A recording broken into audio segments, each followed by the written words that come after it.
What if you could learn from physical product entrepreneurs that have risen up from the trenches to dominating their market by creating successful physical product brands? Well, this podcast is hosted by me, Kunle Campbell, and it's about breaking the mold to becoming a smarter, savvier, and better product entrepreneur. You discover how to take physical products from concept through launch and to scaling up from physical product entrepreneurs who've taken their revolutionary ideas to 1 million, 10 million, and 50 million plus in revenue businesses. You'll also join me on my journey to build $1 million physical product brand business in a year, where we both will learn about crowdfunding, selling to retail chains, launching through marketplaces like Amazon, strategic partnerships, publicity, celebrity endorsements, and selling direct to consumers. So if you're creating or building a brand in the consumer packaged goods space, in fashion and apparel, business products, or any physical product niche, listen in because we have you covered. Join the fast track to physical product business success. This is the Physical Product Business Podcast. I'm Kunle Campbell. Let's get rolling. Hi guys, welcome to the 2X eCommerce podcast show. Today I'm interviewing someone from more or less a marketing background, which is fantastic because I hardly have people with marketing backgrounds on the show. But he's a marketer at quite a dynamic marketplace. Mark Pachet is a head of growth marketing at Trouva.com. If you don't know Trouva.com, Trouva is more or less a marketplace for boutique stores, similar to Wolf and Badger, and not on the high street, but it's really for boutique stores all over the UK and probably Europe. Am I right, Mark? Yeah, we just actually expanded to get our first Berlin boutique. Fantastic. Yeah. So they more or less are web-based, internet. Do you guys have an app? Well, the business actually started as an app, and it was called Street Hub, so it was a little bit different.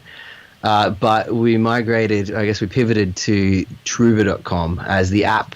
It was driving a lot of click and collect orders, but what we'd find is that the app would help people discover the products. They'd go into the boutiques and pay for them directly. So we were doing all the hard work to help them discover, and then we'd get shortchanged in the transaction. Very, very, very interesting. Okay, so you're a marketplace that pretty much aggregates products from boutique stores. So boutiques focus on selling, and I'm not going to even talk too much about it. Without further ado, I'd like to welcome Mark Pachet to the show. Welcome, Mark. Thank you. Good to be here. Fantastic. Okay, using just a minute or two, could you sort of introduce yourself?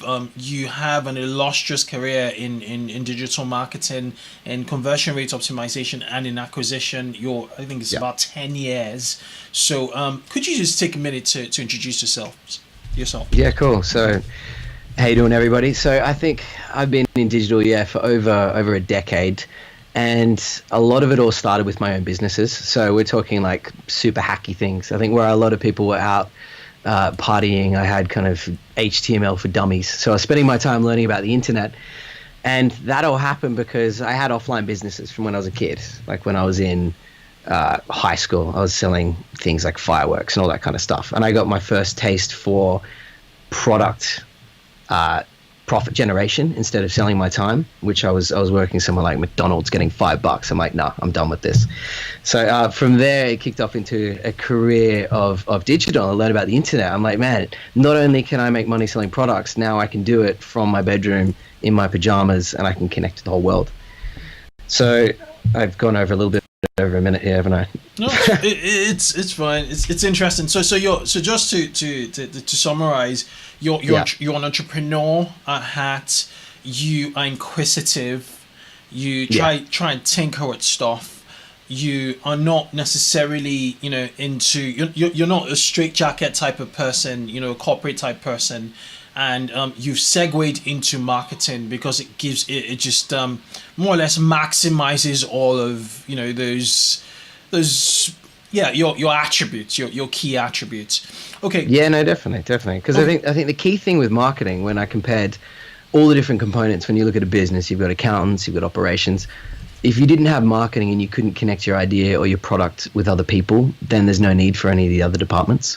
So I was like, yeah, that's it. Okay. That's the way. Let's go back 10 years ago. So let's rewind 10 years ago. Exactly how did you kickstart your career, or kickstart, product selling or marketing? Sure. So my first online business. So at the time, I'd been working for a user experience agency in Sydney, Australia, and it was awesome. It was one of my first proper jobs, I guess you could call it. And I was given the clients of Qantas, so Australia's biggest airline, and some massive banks, all running the UX audits, and literally was given point. And I think UX is a really interesting point to start your career because it's all about understanding people. And if you start with data, you're going to get a lot of stuff, but you get to roadblocks. Like anyone that's run conversion rate optimization, you get to this point in the funnel, you're like, why the hell is this conversion rate just tanking? And when you dig into UX, you're sitting there with people and you watch them engage with your website. And with Qantas, they had this massive influx of people calling the call center, and they couldn't work out why. So they hired us. They gave us like $100,000 to this agency. I was like, shit, this is really cool. And I got to hang out with a bunch of 50-year-old ladies and watch them use the Qantas website. And the amazing thing was the whole issue was that the UI was a little bit broken. So if you hovered your mouse over the menu and tried to go down to the contact section, it would disappear before you could get down there. So all these middle-aged people were just calling up Qantas and complaining. So we fixed that one problem. And solved all the issues, which is really, really cool. They paid $100,000 for that problem. It reminds me of the engineer. There's this there's a story about an engineer who was put on a ship to fix something, and then he just unscrewed something, and he got paid millions. Sir, have you checked the power button? Yeah, exactly, something like that. Okay, yeah, it's really cool. So what was it from? There I was like, man, I learned about marketing and I started getting a feel for it, and I was like, I need to create my own thing. So I quit that job and started a water filtration company. Okay, interesting. Which is cool because I saw this opportunity in the market where no one really had like a slick website, no one had beautiful looking products. There were these ugly things you just slap under the sink. So I had a mate, joined up forces and learned a lot about business the hard way because we hadn't made any money before we quit. And we spent a lot of our money on things like beautiful business cards and pamphlets and stationery. Before the sales came in, and we're like, 3 months later, we learned very, very quickly how to actually generate traffic. Okay. Which is kind of a crash course in online marketing. That's very interesting. And how did that go? The learning, very good. Yep. The results for the water filtration company, iffy.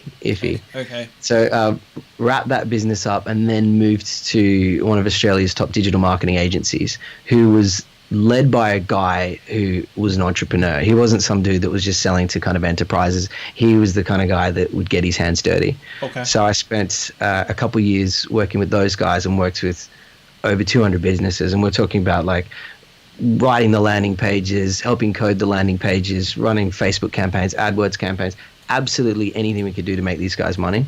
Okay. And we did it. So very good learning experience. What's the name of the company? Web Profits. Web Profits. Oh, I know Web Profits. Yeah. Okay. Yeah. Right. Let's get into Trouva. Let's get into Trouva. What you do in Trouva at Trouva on a daily basis?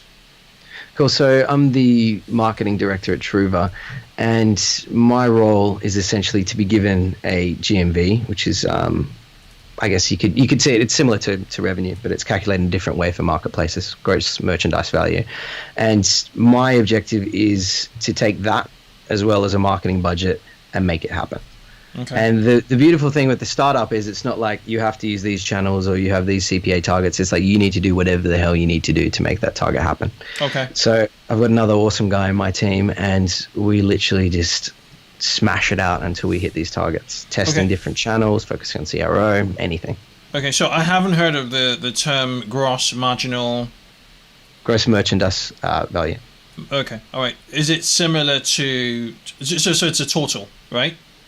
Yeah, it's similar to a total. It's kind sales. of price times quantity. So this is a key metric you follow on a monthly basis or weekly, or how often do you track this metric?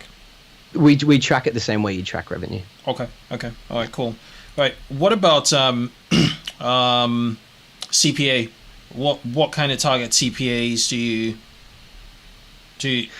Yeah, so it's interesting because CPA is a funny number because you can manipulate it in a lot of different ways. So, for example, we'll find that.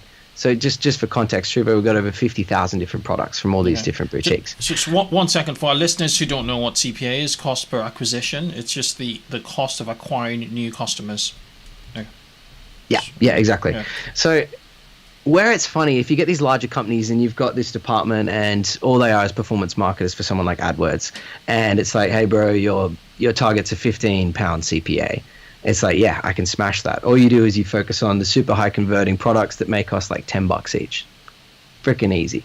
So the challenge is that we do have these CPA targets, but at the end of the day, you've got a marketing budget and you've got a GMV target. You've got to hit it. So CPA is like a guiding metric which needs to come down, but more importantly is the efficiency, which is the return on your ad spend. So if you're going to spend £1, how many pounds in GMV or in revenue are you going to get? Are you going to get? Okay. That makes sense. Okay. You guys are funded, right, Trouva? Yeah, so Trouva, I joined 2015 November when they just closed the seed round, and we're getting close to closing Series A at the moment. Okay, so what initial seed, publicly declared seed, have you guys raised?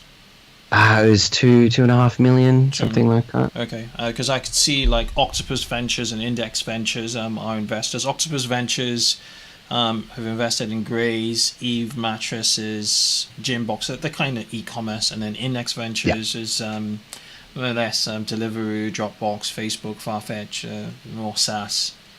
Okay. Yeah. So do you know when your next seed? The Series A. Yeah, Series A is. It's getting pretty warm. Okay. Pretty warm. Okay. We'll take it. Which is good. Which is it's a funny point. So I got brought in along with the MD, who's got a heavy background in brand.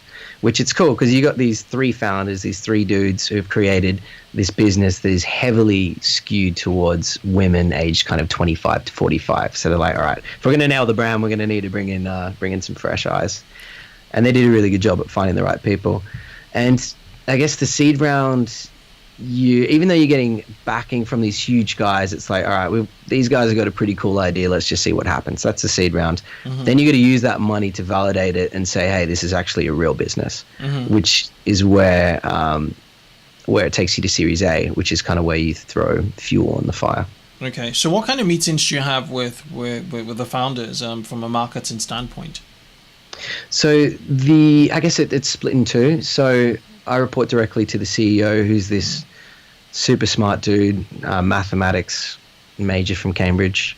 And then the other guy's brilliant. He's the CTO. He's kind of built the whole platform. So one of the big differentiating factors of Trouva is actually the tech platform.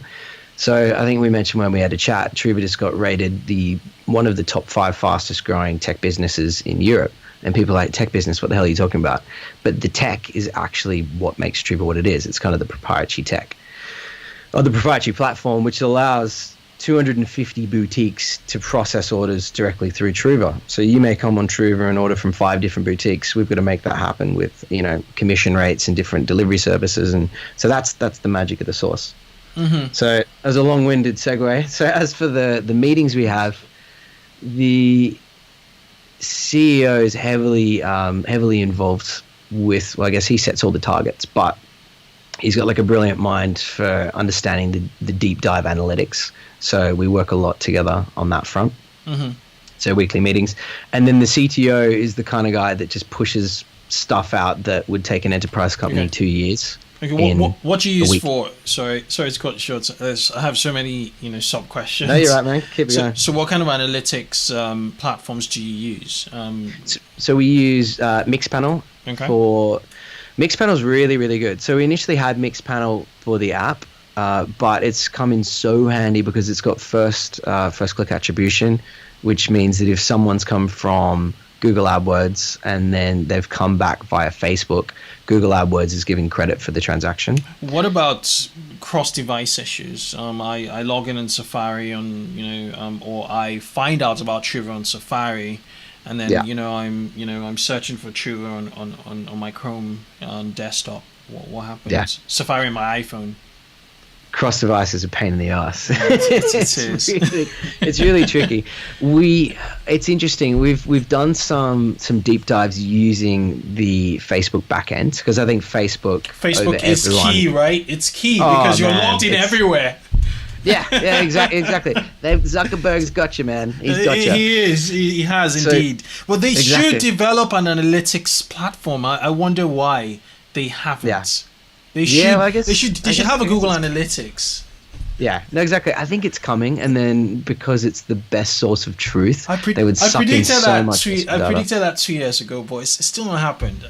Yeah, I put one of those top predictions that will happen in e-commerce in 2016 or something, and it's just heard it here first from Kunle Campbell. No, not at all. You're glad you're on the same page. Yeah, that's awesome.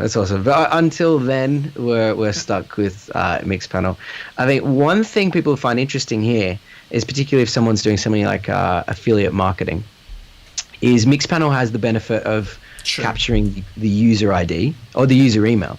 So if you come to Trouva, you don't make a purchase, but we capture your email. This actually works for cross-device. So if you come on your mobile, you sign up to the newsletter, don't make a purchase, come back on desktop, and then make a purchase, Mixpanel is going to connect to your profile, which is really cool. Awesome. Okay. And where this is interesting is it's like this amazing de-bullshitification.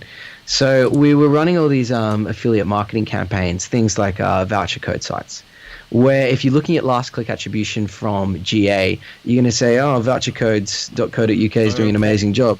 High five for these guys. Not so fast. No. So we dug into Mixpanel. We got a sample of 200 different people, and we found that out of 200, how much? 199 had come to the website from another source, left to find the code, and then come back. Exactly. So we're paying out affiliate commissions to these I guess they're not morons, they're very crafty, so well done to them, these chaps.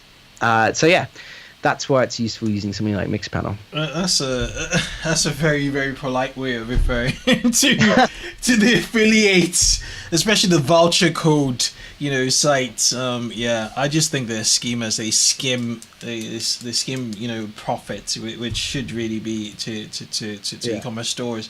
But that's my opinion, and my opinion only. Okay, so you have these meetings.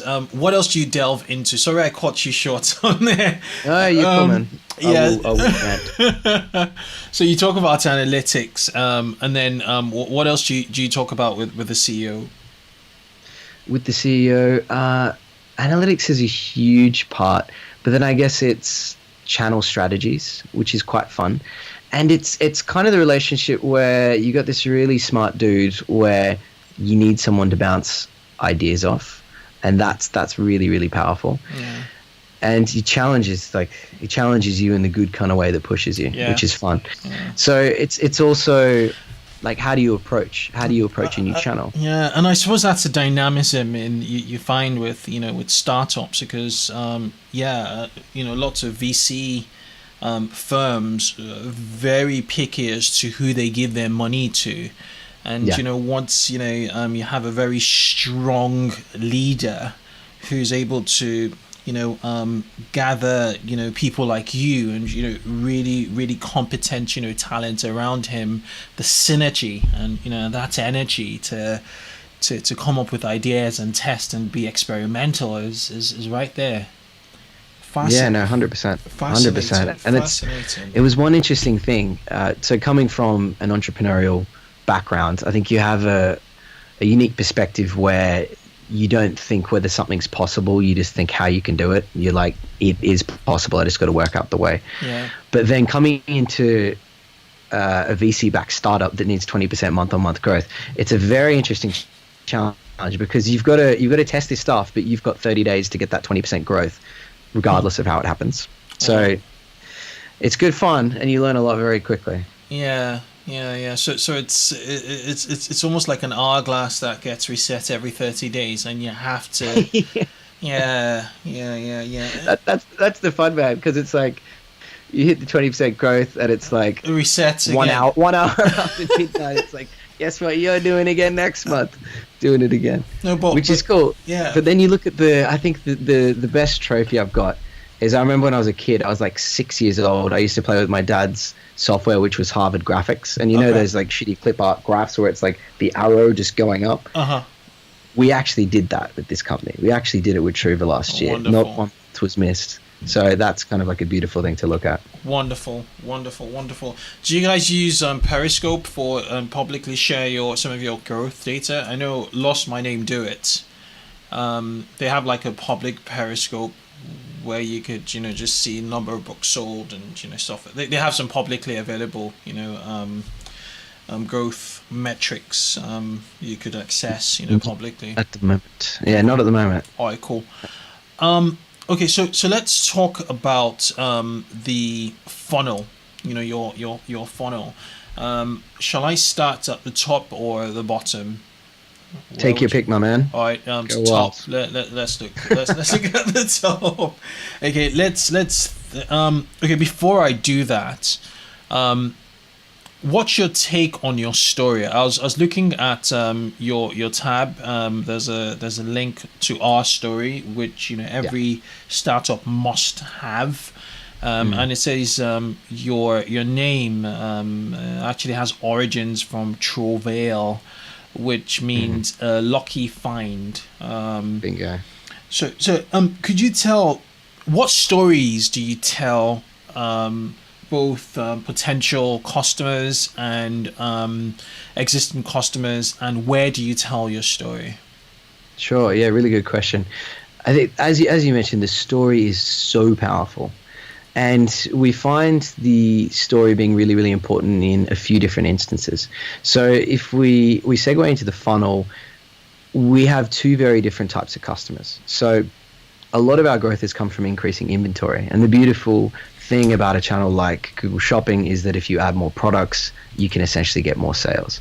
So as the biz dev team has gone out and found more of these like amazing boutiques who have more amazing brands, the sales just they don't organically, we pay for it, donate a lot of money to Google for it. The sales just increase. But what you find with a channel like Google Shopping is that we call these transactional customers. These people know what they want and they're coming to your website to essentially use you to just buy the products. They're not buying into the brand, they're just buying the product. So where the story is really important with these people is that we still have some kind of indication that they're a relevant customer for us because our brands are highly curated by our boutiques and then they're curated again by our merchandising team.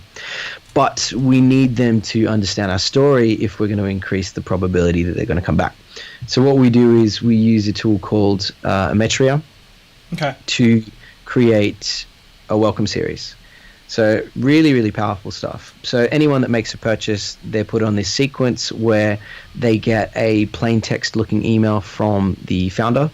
Nice. And it just breaks down not only the story of Trouva, but why it's so important and kind of what it means to her as well, which really, really resonates well with people. Okay. And then there's a sequence that goes on that, well, we're actually split testing something that pushes either the products from different boutiques or stories of the boutiques. So it creates this emotional connection between them and the brand. Okay. So even Mazouk was on the show of Emetria. I don't know what number, but it must be 30 something, but I'll put in the show notes an interview. It's quite interesting you mentioned the stories of the stores, because there you have with about 250 boutiques, each with different, unique, and very interesting questions. And I was going to ask about how do you just tell your story, or would you looking to amplify? How do you sort of extract their stories to or would you say after the initial purchase of a product, you follow through with a bit about the store? Sure. Well, I guess you could say that our story is their story. So what Trouva does a really good job of is creating the community that connects these people that have a passion for beautiful products with the people that travel the world to find them. Okay. And I think this is an interesting point where if you look at our boutique owners, their stories really are so unique. And where Trouva differs massively from someone like Not in the High Street or Etsy is that not in the high street. Nets, you have lots of fantastic products, but anyone can really sell the products. You could be working at home from the middle of nowhere and sell your bracelets or necklaces or whatever it is, something cool. But what you find is with boutique owners is that we only work with people with bricks and mortar independent stores. Okay. And it's freaking expensive to have a store. It's tough work. So to sell independent products with these unique brands from across the world in a store where you're paying rent, you have to be really, really, really good. So what we find is that you get these exceptional people, so their stories almost tell themselves. And who are your typical customers who resonate, very much with your story? Sure. So it's a pretty clear demographic. And it's one of those interesting things when you're starting up, you find like these absolute advocates, these real core people. And then as you get a bit bigger, it starts to expand and you meet some very interesting people who you wouldn't expect. But the core is she's 25 to kind of 45. And she's far more interested in like a beautiful, unique product from East London than say something from Gucci or Chanel. Like she still may love these kind of brands, but she loves something that's really unique, and she loves something that helps her express her individuality. Okay. So is she middle class? Yeah, she's middle class. Yeah. Okay. All right. Okay. Cool. And she probably wants to buy, items that have a story, a unique story behind them, handcrafted, items or. Okay. Cool. Okay. So how do you amplify? So beyond Ometra, do you use any other platforms to amplify your story? We did a little bit of testing. So that's where we found Facebook really, really useful. Okay. And Facebook is a fun channel. So when we're talking about gifting periods, even though Trouva isn't really a gifting website, we can take advantage of the gifting periods. That's when we're driving product-focused ads. We're sending people to categories to get them to buy straight away. But outside of those periods, because we're selling products that come at a bit of a premium, it's all about the story.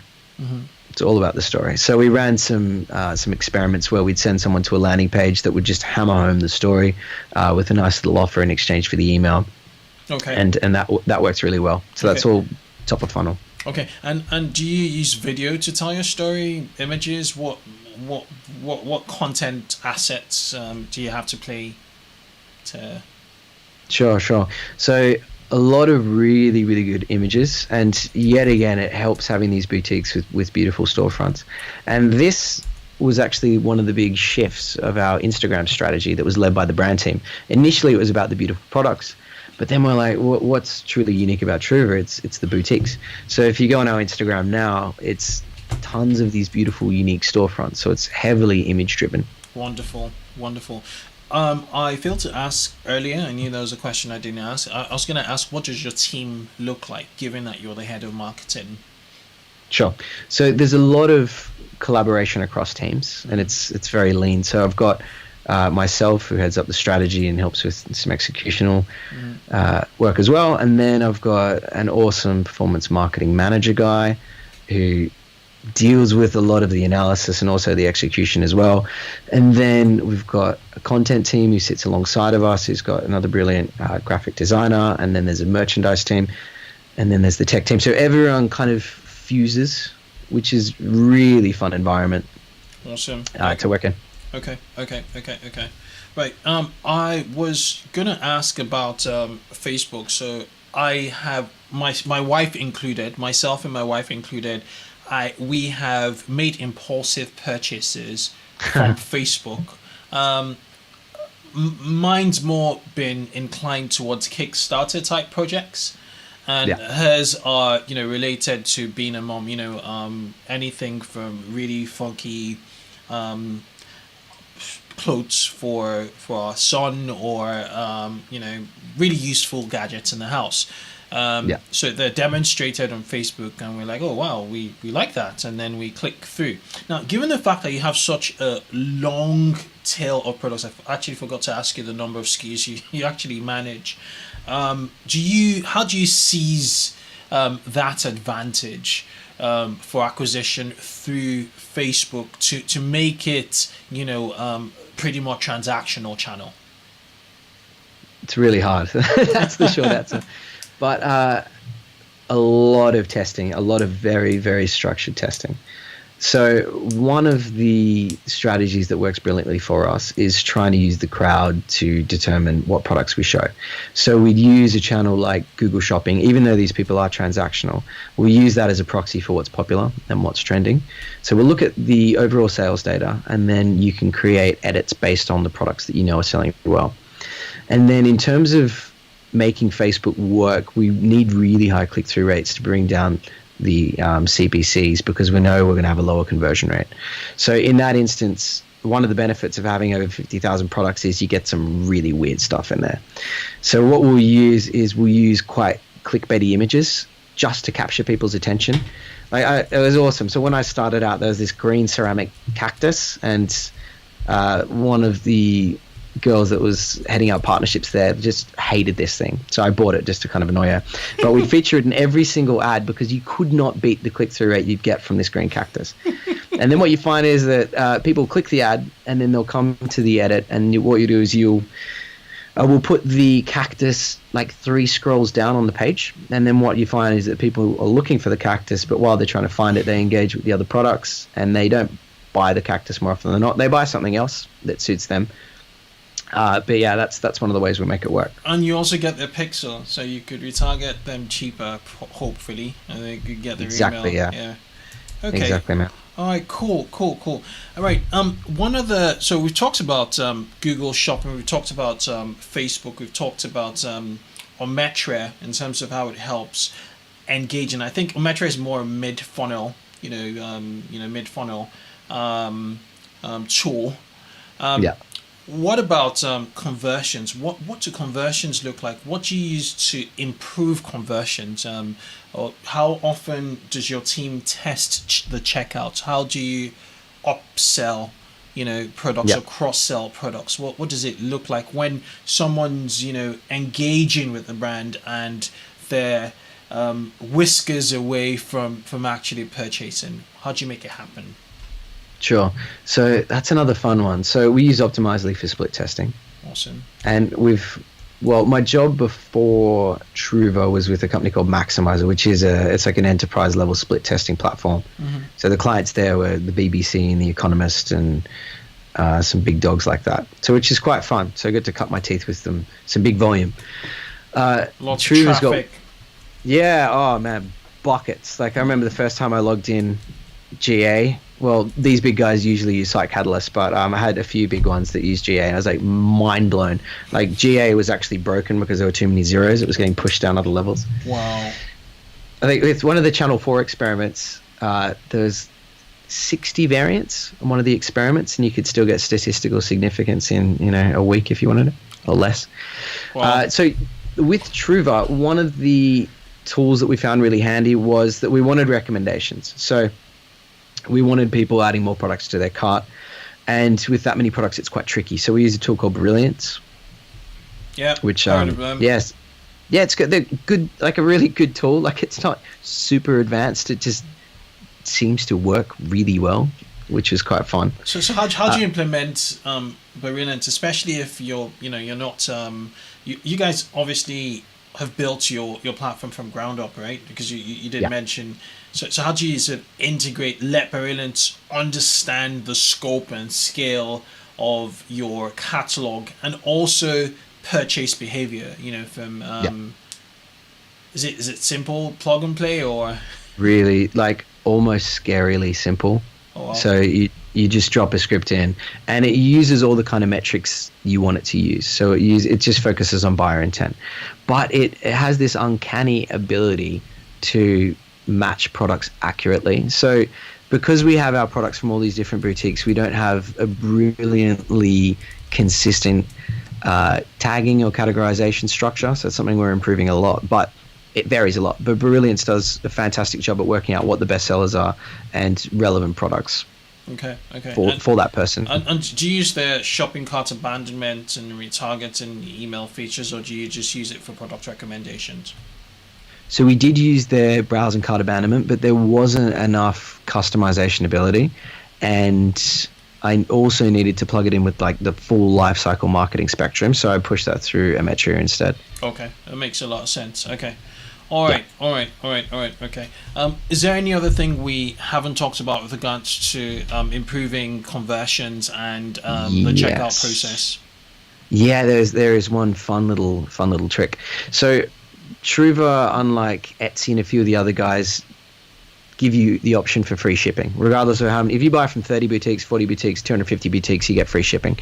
And we help subsidize the shipping for these boutiques. So we ideally want you spending buckets from a limited number of boutiques. I like the psychology behind that, because you're like a kid in a candy store. You have so many options. If you're a 25 to 40, 45-year-old woman, and you have so many options, and it's going to get to you for free, that's a good price. It's unbelievable, man. And it's like you don't have to go across East London, or we've got like boutiques in from Edinburgh and Manchester and everywhere, all the same shipping price. So how quick are how quickly do they expect to receive their goods in order? Well, we actually use a company called Shuttle, so we've got up to 30-minute delivery in central London, which they're a really cool service. Wow. I'd never heard of them. I'd never even freaking heard of them until I started working at Trouva. And then I left my phone at a mate's house one night, and then they worked in Central. We were in Moorgate at the time, and I was like, man, it was £7 to use Shuttle, or you could pay to get the tube there and back. I was like, it's actually better to get a Shuttle. So yeah, check them out. Really, really cool service. What's your website address? Shuttle, so it's SHUTL, I think, Shuttle. Okay, SHUTL, okay. Yeah, they're cool. And when we're talking about logistics, one of the other things that's really cool is that we use this company called Wings. Okay. And one of the disadvantages is if you buy from 4 different boutiques, it can be a little bit annoying getting 4 separate packages with 4 separate times, and creates a headache. And then for the boutiques, what they don't often have the space for is like wrapping everything up and boxing it and all that kind of stuff. So these guys, what these dudes do is they rock up to the boutique, take the product off the shelf, literally like they're buying it. They'd go to the different boutiques, take it back to their warehouse, consolidate it into one package, and then ship it, which is cool. Which is very cool. And there's consistency with the brand. Are they Trouva branded or boutique branded? Yeah. We do kind of like a co-branding, because we want the authentic experience that you bought from a boutique, but we also want to push the Trouva branding as well. So they do, they ensure we get a more consistent experience. Very really, clever. Really, nice, I love it. Nice. I'm on the Shuttle website right now. Okay. Fascinating. It's addictive, man. Okay. So I suppose I'll ask you a really random question. What was the last experiment CR experiment you ran? The last CR experiment we ran, it would have been to do with the cart. So this ties in with the challenge of us subsidizing shipping from multiple boutiques. So what we wanted to do was, with Brilliance, you can only recommend products based on whatever the hell you've got. So the tech guys built this cool thing where we recommended products from one boutique based on a product you had in the cart, and what the aim was to do was to get you over the free shipping threshold. So if you'd added something for $40, we'd show products that were £10 from that same boutique just to get you over the line. Okay. Nice. Interesting. Yeah, really cool. I just want to ask you another random question, which is, what do you think is the future of e-commerce? So, do you think e-commerce is going to be dominated by marketplaces such as Trouva eventually, that kind of like aggregate subsections of the web? So they're more or less platforms, basically, individual platforms, because most most VC companies, when it comes to e-commerce, are more inclined to invest in marketplaces. Are you on board with their perspective of the future because they're very risk averse, or do you still see individual product businesses thriving on the internet? It'd be interesting to hear your perspective in this. Sure. I think it's a really interesting point. I think one of the crazy things that's going to shake stuff up is like the AliExpress model. So we've got Amazon, which I love. I love Amazon, like, and it's kind of Trouve v Amazon in a way, where it's not even close to being direct competitors, which is good, just firstly, because the kind of products you get from Trouva, you use them for a very different reason. So you buy something, imagine you buy just standard stuff for your home that you don't really care about off Amazon, or you want something that needs a really, really good deal, but you'd buy something that's unique and beautiful that you're really going to love that has the story from Trouva. So those types of products are always going to have a place, and any website selling those types of products are also always going to have a place as well. But where Amazon's really shaken things up, and we feel it as well, is their expectations of delivery times and logistics. Like, they're just ridiculous. It's just so good. So that's setting a different standard, but that is increasing the standard for logistics companies in a whole. So I think that's brilliant for the market. So Shuttle, they actually got bought by eBay. Okay. Do you know that? Yeah, they got bought by eBay because the idea was that you've got Amazon having this amazing logistical experience, but how do people that are standalone sellers get access to that level of efficiency as an individual? When was this, the acquisition? Man, maybe like I think it was a year ago, something like that. Okay. Yeah, something like that. Which is cool. So I think it's lifting the whole market. So it seems like Amazon's got a stronghold, but then you got these guys that come out of freaking nowhere, and that's absolutely awesome. But where on the flip side, where it's really changing things is you see these ads like these watches for $1 on Facebook, and they look really cool, and that's just obviously bought off AliExpress. So I've tested these businesses, and they're really fun. So you buy it off AliExpress, and you make your money by charging people shipping on Facebook, and you can monetize that on the first purchase. But AliExpress's organic profile is insane. So if you start going to Google now and you search for something that's a little bit long tail, you start to see, as someone that may not even be aware of AliExpress, this company from China, and you can buy something for a tenth of the price. It may take you 2 weeks to get there, but you're going to get that product. So that's what I see really shaking up the e-commerce world now. Well, interesting, because a lot of my friends in Eastern Europe buy their Amazon, because Amazon is in Eastern Europe, is AliExpress. Yeah, and they started to have bookmarks of AliExpress on their desk, on their Chrome. Yeah, it's crazy. It's insane. Really going to shake stuff up. It is fascinating insight. Okay, right. I have 3 evergreen lightning round questions for you.